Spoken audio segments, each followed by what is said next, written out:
Hey everybody, I just wanted to say a couple of quick things in response to Antonia's video. I really enjoyed it. There were parts of it that were just, on the tip of everybody's tongue, and I'm just not sure if people have gotten a chance to respond. One of the things I wanted to say was, in the first season, when you're practicing the law of attraction, one of the things you'll quickly find out is that the vision board will only take you so far. And I think it just goes unsaid that if you're looking at something and you can identify with it and it resonates with you and it's something that you want, you can look at it. You can look at an image forever, and it'll never become what you receive, because between the law of attraction and your manifestation is the law of cause and effect. The law of cause and effect, if I don't actually put forth the actions that will cause a change in my reality, then I will not achieve the reality. So that's the first point I want to make about goal setting. It may be intimidating to set a goal if you're not willing to list all of the actions that you're going to have to take in order to achieve that goal. And that's the most frustrating aspect of a vision board, because here you are with a million things that you're ready to receive, and looking at them is a lot of fun, but in order to receive them you have to put forth the causes that will bring them into reality. And so I kind of thought focusing on one of the laws of action is kind of like an oversimplification of what is actually going on in a person's growth and development and success. What we all want is success in different areas, and there's so many different laws that are going into play.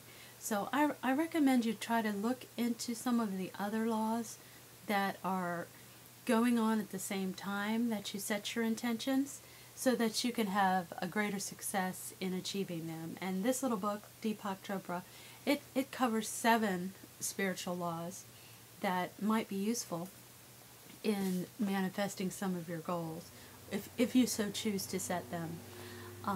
Words are very powerful, and we all know that one of the things that we try to do in attracting our goals is to change our vocabulary, in that you're not attracting things that are unhelpful to you anymore.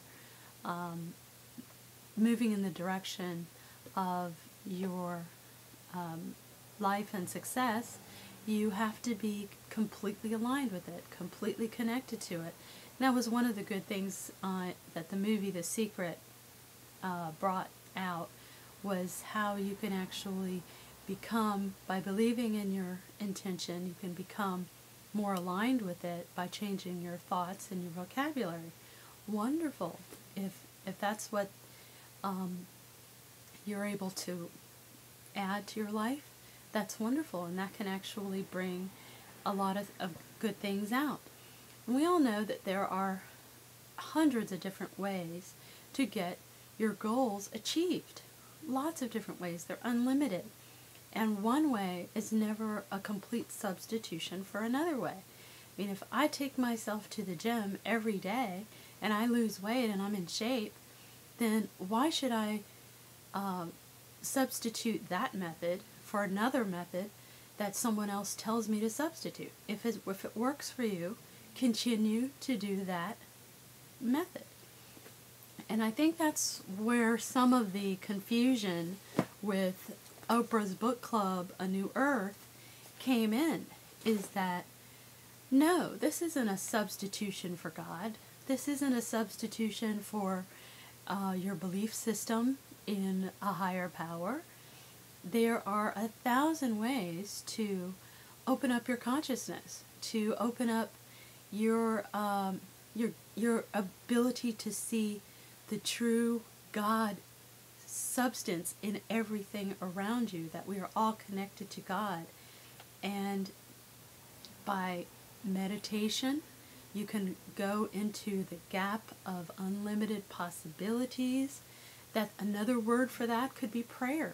A lot of people pray to God. They remove their ego in a prayer, and they humble themselves before God.